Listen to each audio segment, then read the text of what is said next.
राजनाथ जी कल बोल रहे थे सर कि युद्ध उन्हीं के साथ होता है जो आपके बराबर हो। इसमें बराबरी की कोई बात नहीं है। श्री राम और रावण क्या बराबर के थे क्या? नहीं थे ना। धर्म पे अधर्म की बात होती है, न्याय पे अन्याय की बात होती है, ऐसे नहीं होता सर। वो कल बोल रहे थे कि आप छोटी छोटी चीजों को नजरअंदाज कीजिए, रिजल्ट क्या है वो देखिए। पेंसिल टूटा कि नहीं, परीक्षा हॉल में लेट पहुंचे कि नहीं, ये सब इंपॉर्टेंट नहीं है। अरे सर, यहाँ पे तो चाचा चौधरी ने पेपर लीक कर दिया ना, तो अभी आप फर्स्ट आए या लास्ट आए उससे क्या फर्क पड़ता है? तो बच्चे का स्कूल चल रहा है क्या? सर हम भी सोचते हैं স্যার কেউ যুদ্ধ চায় না স্যার, সবাই শান্তি চায়, কেউ রক্তক্ষরণ চায় না, ধ্বংসলীলা চায় না, সবাই সম্প্रीति চায়, उन्नति चाहे। हम भी सोचते हैं कि अगर जंग छिड़ी तो दुकानों का क्या होगा। हम भी सोचते हैं कि अगर जंग छिड़ी तो दुकानों का क्या होगा, बंदूकें तो बिक जाएंगी, गुलदस्तों का क्या होगा। हम भी सोचते हैं, but wasn't this the right time and the right opportunity to give Pakistan a befitting reply and let them know कि वज़ीर-ए-आज़म आपके झंडे पे चांद है और हमारा झंडा चांद पे है। To let Pakistan know कि आप 1 किलो आटे के लिए आपस में लड़ते हैं और हम हर दिन गुरुद्वारे में पूरी और हलवा बांटा करते हैं। फर्क है ना सर? पर जवाब नहीं दे पाए। Despite being at an advantage, we surrender to external interference in the internal matter of this country. Yes, sir, Jammu and Kashmir is the internal matter of India. ঠিক যখন একটার পর একটা জঙ্গি ঘাঁটি ধ্বংস হচ্ছে, দেশের মানুষের উচ্ছ্বাস উদ্দীপনা বাড়ছে, ঠিক সেই সময় মার্কিন রাষ্ট্রপতি ডোনাল্ড ট্রাম্পের সামাজিক মাধ্যমের বার্তা থেকে ভারতবাসী জানতে পারলো যে অপারেশন সিঁদুর স্থগিত হয়ে গেছে, যে আমেরিকার হস্তক্ষেপে ভারত যুদ্ধ শুরু হওয়ার 3 দিনের মাথায় যুদ্ধ বিরতি ঘোষণা করে দিয়েছে। যেখানে 9 তারিখ আমেরিকার উপরাষ্ট্রপতি জেডি ভান্স বলছেন যে it's fundamentally none of our business. সেখানে 10ই মে মার্কিন রাষ্ট্রপতি বলছেন, after a long night of Tux mediated by the United States, I am pleased to announce that India and Pakistan have agreed to a full and immediate ceasefire. Congratulations to both countries on using common sense and great intelligence. 11ই মে তিনি দাবি করছেন, I'll work with you both to see if after 1000 years a solution can be arrived at concerning Kashmir.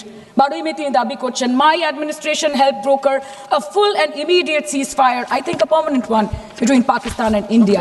13ই মে তিনি দাবি করছেন, I used trade to a large extent to do it. And I said, fellows, come on, let's make a deal. Let's do some trading. Sir, ভাষা দেখিয়ে ইনকি। 10ই মে প্রথমবার এই দাবি থেকে শুরু করে গতকাল অবধি স্যার 28 बार अमेरिका के प्रेसिडेंट ने एक ही मैसेज दिया पूरे दुनिया को कि ट्रंप ने वॉर रुकवा दी पापा, कि ट्रंप ने वॉर रुकवा दी। शर्म करो।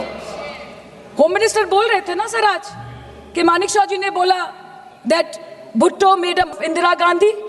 पूरा देश बोल रहा है, पूरा विश्व बोल रहा है that Trump made Narendra Modi. ये बात है। आज मैं सदन को बताते हुए बहुत खुश हूं, मोदी जी ने ऑपरेशन सिंदूर कर आतंकवादियों को जिन्होंने आतंकवादियों को भेजा था उनके आकाओं को जमीन में मिलाने का काम किया था। सेना और सीआरपीएफ ने वो आतंकवादियों को भी समाप्त कर दिया। और मान्यवर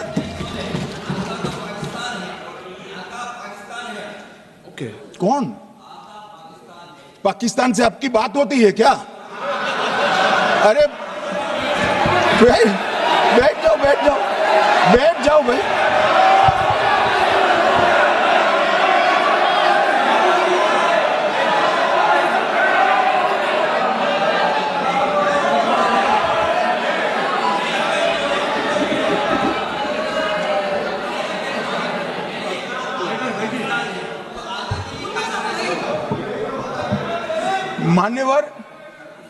मान्यवर मैं बताता हूं कैसे इनके आका मारे गए, वो भी नाम के साथ बताता हूं, जगह के साथ बताता हूं, घंटे मिनट और सेकंड के साथ बताता हूं। मान्यवर मैं तो अपेक्षा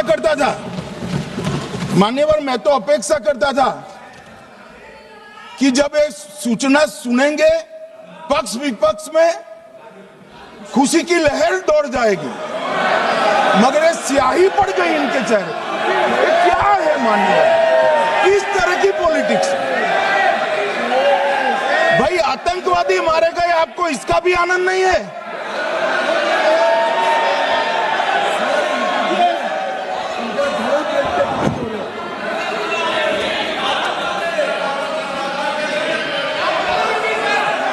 अखिलेश जी बैठ जाइए, मेरा पूरा जवाब सुनिए, आपका सब जवाब आ जाएगा। भाई आप आतंकवादियों का धर्म देखकर दुखी मत होइए।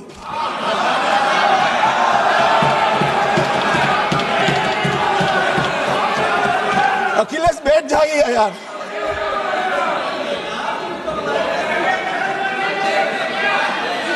अखिलेश जी बैठ जाइए।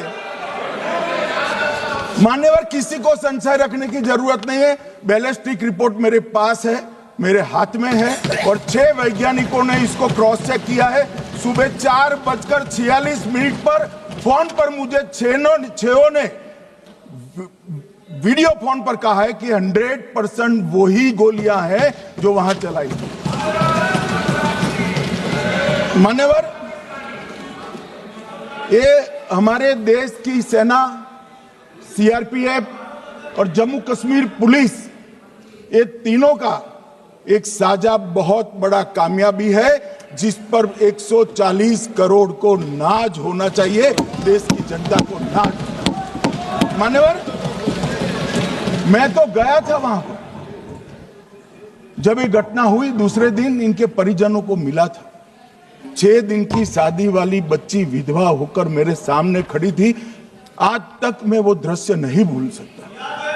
मगर आज सारे परिजनों को मैं कहना चाहता हूं कि मोदी जी ने ऑपरेशन सिंदूर से भेजने वालों को भी मारा, और हमारे सुरक्षा बलों ने जिनको भेजा था उनको भी मारा, और एक ऐसा सबक सिखाया है कि आने वाले कई दिनों तक कोई ऐसी हिम्मत नहीं कर पाएगा।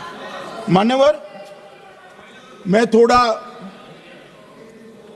एनआईए की जांच के बारे में भी बताना चाहूंगा। मान्यवर, जिस दिन लश्कर-ए-तोयबा ने और इसके आउटफिट टीआरएफ ने इसकी जिम्मेदारी ली, उसी दिन हमने तय कर लिया था कि ये जांच एनआईए को सौंप दी जाएगी, क्योंकि एनआईए आतंकवाद के केसों की जांच के लिए, वैज्ञानिक तरीके से जांच करने के लिए और सजा कराने के लिए महारत हासिल की हुई विश्व मान्य एजेंसी है, जिसका सजा कराने का दर 96% से ज्यादा है। मान्यवर, हमने तुरंत ही इसकी जांच एनआईए को दे दी। हमने पूरी व्यवस्था की। सेना, बीएसएफ, सीआरपीएफ और जम्मू कश्मीर पुलिस ने कि ये लोग देश छोड़कर भाग न जाए, और मान्यवर, इसकी जांच की शुरुआत हुई। एक थकाने वाली बहुत लंबी जांच हुई है।